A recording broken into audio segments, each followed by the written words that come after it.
Hello everyone, science school blog में आप सभी का स्वागत है। और आज के जो हमारा न्यू टॉपिक है वो क्या है? कैरेक्टरिस्टिक ऑफ ए साउंड, यानी कि साउंड के क्या विशेषता है। ठीक है, आज हम लोग साउंड को ग्राफ पे ड्रा करके देखेंगे कि कहाँ पे एम्पलीट्यूड होता है, कहाँ पे फ्रीक्वेंसी होता है, कहाँ पे वेवलेंथ होता है। ठीक है, तो चलिए स्टार्ट करते हैं हम लोग। देखिए, सबसे पहले हमने क्या लिया है कि सोर्स लिया है। सोर्स का मतलब क्या होता है? सोर्स का मतलब होता है कि जहाँ से हमें साउंड मिल रहा है, जहाँ से साउंड प्रोड्यूस हो रहा है। ठीक है, तो सोर्स के जगह पे हमने स्पीकर लिया है कि स्पीकर से साउंड प्रोड्यूस हो रहा है। ठीक है, देखिए सीधी सी बात है कि स्पीकर से साउंड आगे बढ़ेगा तो कहाँ पे जाएगा?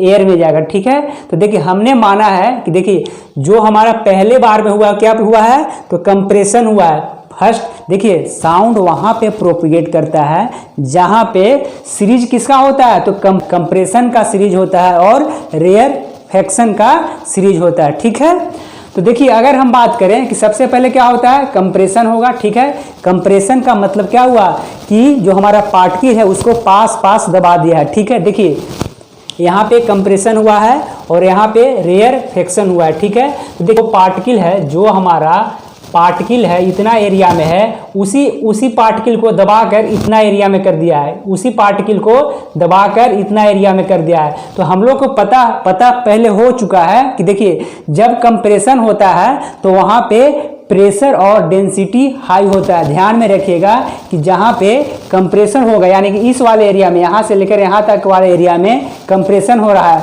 तो यहाँ तक वाले एरिया में क्या होगा? प्रेशर और डेंसिटी हाई होगा। ठीक है, अब हम बात करते हैं रेयरफेक्शन के बारे में। तो देखिए जो हमारा रेयरफेक्शन वाला एरिया है क्या है? यहाँ तक एरिया है, यहाँ तक एरिया है। तो देखिए सेम पार्टिकल, यानी कि जितना पार्टिकल यहाँ है उतना ही पार्टिकल अगर यहाँ ले, उतना ही पार्टिकल अगर यहाँ लेते हैं। ठीक है, तो यहाँ पे क्या हो रहा है? एरिया ज़्यादा है और पार्टिकल सेम है। तो जब एरिया ज़्यादा है और पार्टिकल सेम है तो क्या होगा? वहाँ पे प्रेशर और डेंसिटी कम होगा। तो यानी कि रेयरफेक्शन वाले एरिया में क्या होगा? रेयरफेक्शन वाले एरिया कहाँ से कहाँ तक है? यहाँ से लेके यहाँ तक है, तो यहाँ पे क्या होगा? प्रेशर और डेंसिटी का वैल्यू कम होगा। ठीक है, तो हमने समझ लिया कि प्रेशर और डेंसिटी कहाँ पे हाई होगा और कहाँ पे लो होगा। हाई कहाँ पे होगा? तो कंप्रेशन वाले एरिया में क्या होगा? हाई होगा, और रेयरफेक्शन वाले एरिया में लो होगा। क्या? प्रेशर और डेंसिटी। ठीक है, अब हम लोग आगे बढ़ते हैं। ठीक है, और इसी को हम लोग ग्राफ पे समझते हैं। देखिए यहाँ पे क्या है हमने लिया है? तो डेंसिटी वाला लिया है और यहाँ पे प्रेशर। दोनों को चेंज नहीं कर सकते, कोई दिक्कत नहीं है, क्योंकि दोनों का जो पैटर्न है सेम ही है। ठीक है, तो देखिए अगर हम बात करें कि इसको हम ग्राफ पे कैसे ड्रा करेंगे, तो देखिए जो मिडिल वाला लाइन है, अगर हम बात करें कि इसी चीज़ को कंप्रेशन और रेयरफेक्शन वाले एरिया को कैसे हम ग्राफ पे ड्रा करेंगे, तो देखिए ए वाला जो मिडिल लाइन है, यानी कि ये वाला लाइन है, वो क्या है? एवरेज डेंसिटी का है। ठीक है, जब हम लोग यहाँ से इस तरफ जा रहे हैं तो क्या तय कर रहे हैं? तो डिस्टेंस तय कर रहे थे। या इस तरफ जाते हैं तो क्या तय कर रहे हैं? तो डिस्टेंस तय कर रहे हैं, यानी कि इस तरफ वाला क्या है? डिस्टेंस का ग्राफ है। ठीक है, देखिए मिडिल वाला लाइन क्या रिप्रेजेंट कर रहा है? तो एवरेज डेंसिटी। और देखिए जो वर्टिकल लाइन है, यानी कि ए वाला लाइन है, ठीक है, क्या शो कर रहा है? तो प्रेशर और डेंसिटी को शो कर रहा है, प्रेशर और डेंसिटी को शो कर रहा है। ठीक है, देखिए यहाँ वाला क्या है? कंप्रेशन वाला पार्ट है, यानी कि कंप्रेशन वाला पार्ट में क्या होता है? प्रेशर हाई होता है और डेंसिटी हाई होता है। ठीक है, तो देखिए यहाँ से अगर एवरेज वैल्यू से अगर ऊपर जाते तो क्या होता है? एवरेज वैल्यू से अगर ऊपर जाए तो बढ़ेगा। तो देखिए इस एवरेज डेंसिटी वैल्यू से ऊपर जा रहे हैं तो क्या हो रहा है? प्रेशर और डेंसिटी बढ़ रहा है। ठीक है, और इस एवरेज डेंसिटी से नीचे जाएंगे तो क्या होगा? प्रेशर और डेंसिटी कम होगा। ठीक है, तो देखिए अगर हम कंप्रेशन वाले पार्ट की बात करें तो यहाँ से लेकर यहाँ तक क्या होगा? डेंसिटी हमारा बढ़ेगा। तो यहाँ से लेकर यहाँ तक क्या हुआ? डेंसिटी बढ़ा है। तो डेंसिटी हाई कहाँ पे मिलेगा? तो पॉइंट बी पे मिलेगा, डी पे मिलेगा और एफ पे मिलेगा।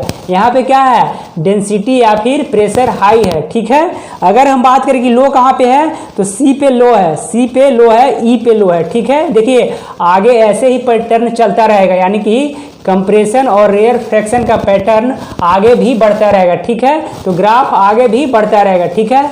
देखिए हम लोग पहले जानते हैं कि सबसे पीक वाले वैल्यू को क्या बोलते हैं, तो क्रेस्ट बोलते हैं, ठीक है। सबसे पीक वाले वैल्यू क्या बोलते हैं, क्रेस्ट बोलते हैं, और सबसे लोअर वाले वैल्यू को क्या बोलते हैं, ट्राफ बोलते हैं। यानी कि ई पे क्या होगा, ट्राफ पे हमारा प्रेशर और डेंसिटी का वैल्यू सबसे लो होगा, ठीक है। और क्रेस्ट पे क्या होगा, प्रेशर और डेंसिटी का वैल्यू सबसे हाई होगा, ठीक है। देखिए अगर हम बात करें, इसको हम लोग लिख भी लेंगे कि कौन क्या चीज़ है, ठीक है। पहले एक बार देख लेते हैं, समझ लेते हैं। तो देखिए अगर हम बात करें कि देखिए ओ से लेकर, यानी कि जो हमारा एवरेज डेंसिटी वाला लाइन है, यहाँ से इस लाइन से लेकर अगर हम बी पॉइंट तक पहुँचे तो वही हमारा क्या होता है, एम्पलीट्यूड होता है। यानी कि यहाँ से लेकर और बी पॉइंट तक की वैल्यू वाला वैल्यू, यानी कि यहाँ से लेकर यहाँ तक वैल्यू क्या होता है, एम्पलीट्यूड होता है, ठीक है। देखिए दो क्रेस्ट के डिस्टेंस के बीच में जो दो क्रेस्ट की वैल्यू है, क्या है, बी क्या है, क्रेस्ट की वैल्यू है, डी क्या है, क्रेस्ट की वैल्यू है, ठीक है। तो इन्हीं डिस्टेंस को क्या बोलते हैं, इसी डिस्टेंस को क्या बोलते हैं हम लोग, तो लैम्डा बोलते हैं, यानी कि वेव लेंथ बोलते हैं, ठीक है। तो चलिए इतना हम लोग ने समझ लिया है, ठीक है, ठीक है। क्या समझ लिया है कि जो हमारा प्रेशर और डिस्टेंस के बीच में जो हमारा ग्राफ है वो कैसा होता है, तो इस तरीके के होता है, ठीक है। तो चलिए अब इसी को हम लोग लिख लेते हैं, और लिखने के लिए क्या करेंगे, ऊपर वाले पार्ट को हम हटाते हैं, ठीक है। इसको छोड़ते हैं और ऊपर वाले पार्ट को हटाते हैं, ठीक है। तो चलिए ऊपर वाले पार्ट को हम हटा रहे हैं और लिख रहे हैं कौन क्या चीज़ है, ठीक है। चलिए हटाते हैं ऊपर वाले पार्ट को और लिख लेते हैं ढंग से।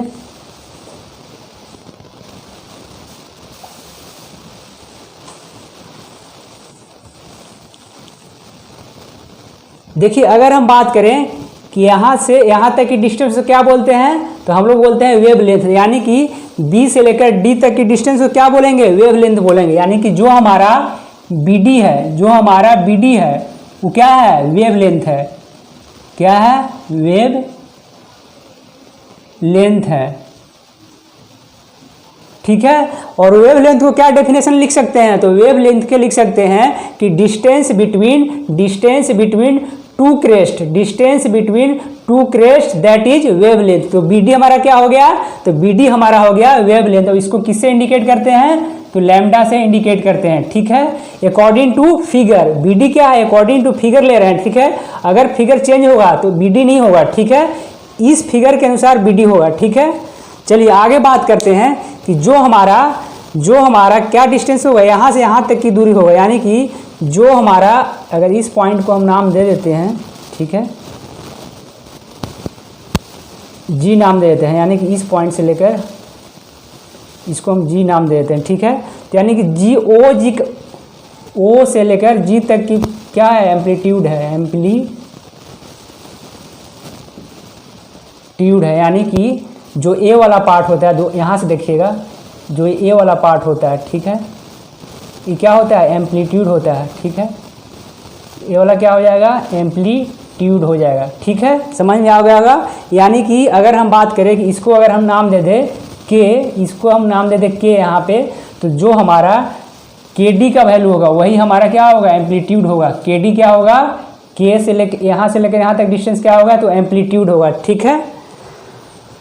तो जो अगर हम बात करें कि जो हमारा एवरेज डेंसिटी से क्रेस्ट तक की वैल्यू होता है, जो हमारा एवरेज वैल्यू से क्रेस्ट तक का वैल्यू होता है वही क्या होता है हमारा, तो एम्पलीट्यूड होता है, ठीक है। तो लिख लेते हैं यहाँ कि distance from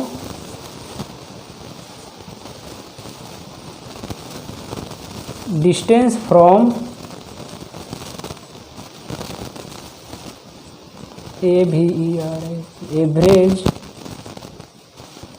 density line to the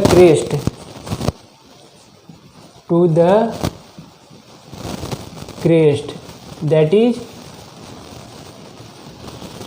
amplitude, ठीक है। हालांकि इसको हम लोग बाद में भी लिखेंगे, लेकिन एक बार समझ लेते हैं, ठीक है। तो देखिए हमारा एम्पलीट्यूड क्या हो गया, तो यानी कि यहाँ से यहाँ तक की डिस्टेंस क्या हो गया, एम्पलीट्यूड हो गया, ठीक है। देखिए एम्पलीट्यूड इसको ही बोल सकते हैं, एवरेज डेंसिटी जो लाइन है वहाँ से लेकर क्रेस्ट तक, ट्रफ तक की वैल्यू को क्या बोल सकते हैं, तो हम लोग क्या बोल सकते हैं, तो इसको भी एम्पलीट्यूड बोल सकते हैं। यानी कि एम्पलीट्यूड ए भी होगा, और यही बराबर यहाँ पे यहाँ से लेकर यहाँ तक की डिस्टेंस क्या हो जाएगा, एम्पलीट्यूड हो जाएगा। ठीक है, तो हमने क्या समझ लिया कि वेव लेंथ और एम्पलीट्यूड समझ लिया। ठीक है, तो चलिए अब हम लोग लिखते हैं। देखिए अगर हम बात करके जो हमारा O से लेकर A तक डिस्टेंस है, जो हमारा O से लेकर A तक डिस्टेंस है, ये वाला क्या है, तो कंप्रेशन वाला पार्ट है। O से लेकर A तक की डिस्टेंस क्या है, कंप्रेशन वाला पार्ट है। ठीक है, तो compression are the region where particles are crowded, particles क्या है, crowded together and represented by the upper portion of the curve. देखिए ये क्या है, upper portion of the curve है। ठीक है, ये वाला क्या है, upper portion of the curve है। ठीक है, यहाँ पे क्या है, पार्टिकल क्राउडेड है, पार्टिकल क्राउडेड है, और इसी पार्ट को क्या बोल रहे हैं, कंप्रेशन वाला पार्ट बोल रहे हैं, यानी कि O से लेकर A तक की डिस्टेंस क्या है, कंप्रेशन वाला पार्ट है। अगर हम आगे बढ़ें तो देखिए जो हमारा O से लेकर B तक की डिस्टेंस है वो क्या है, कंप्रेशन वाला पार्ट है। ठीक है, यानी कि O डैश, इसको हमने क्या नाम दिया है, O डैश। ठीक है, अब देखिए जो हमारा O ट्रिपल डैश है, O ट्रिपल डैश से लेकर जो हमारा C तक की डिस्टेंस है वो क्या है, तो कंप्रेशन वाला पार्ट है। ठीक है, चलिए आगे बढ़ते हैं। The peak represent the region of maximum compression where density as well as pressure is high।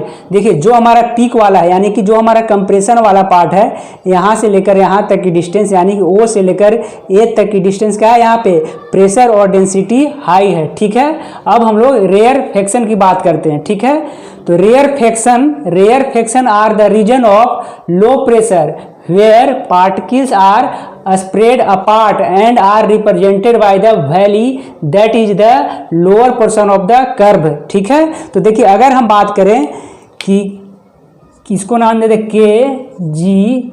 ठीक है, तो देखिए अगर हम बात करें कि O से लेकर K वाला जो डिस्टेंस है, O से लेकर जो K वाला डिस्टेंस है वो क्या वाला पार्ट है, तो रेयर फ्रैक्शन वाला पार्ट है। तो चलिए अब हम लोग देखते हैं कि वेव लेंथ क्या होता है। ठीक है, तो देखिए अगर हम बात करें वेव लेंथ का, कि देखिए डिस्टेंस बिटवीन टू क्रेस्ट क्या होगा, वेव लेंथ होगा। और क्या हो सकता है, डिस्टेंस बिटवीन टू ट्राफ वो भी क्या होगा, वेव लेंथ ही होगा।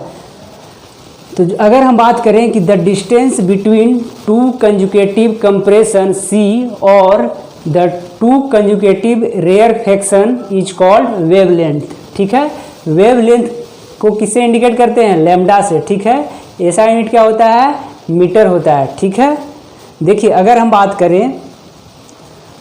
बात करें कि देखिए दो क्रेस्ट के बीच में, तो A है और B है, B भी क्या है, क्रेस्ट है, B भी क्या है, क्रेस्ट है। ठीक है, तो दो क्रेस्ट के बीच में जो हमारा डिस्टेंस होगा वही क्या होगा, वेव लेंथ होगा। ठीक है, दो ट्रफ के बीच में जो हमारा डिस्टेंस होगा वही क्या होगा, वेव लेंथ होगा। ठीक है, तो यहाँ से यहाँ तक की दूरी भी क्या हो जाएगा, हमारा वेव लेंथ हो जाएगा। ठीक है, अगर हम बात करें कि यहाँ से यहाँ तक की दूरी क्या हो जाएगा, वेव लेंथ हो जाएगा। ठीक है,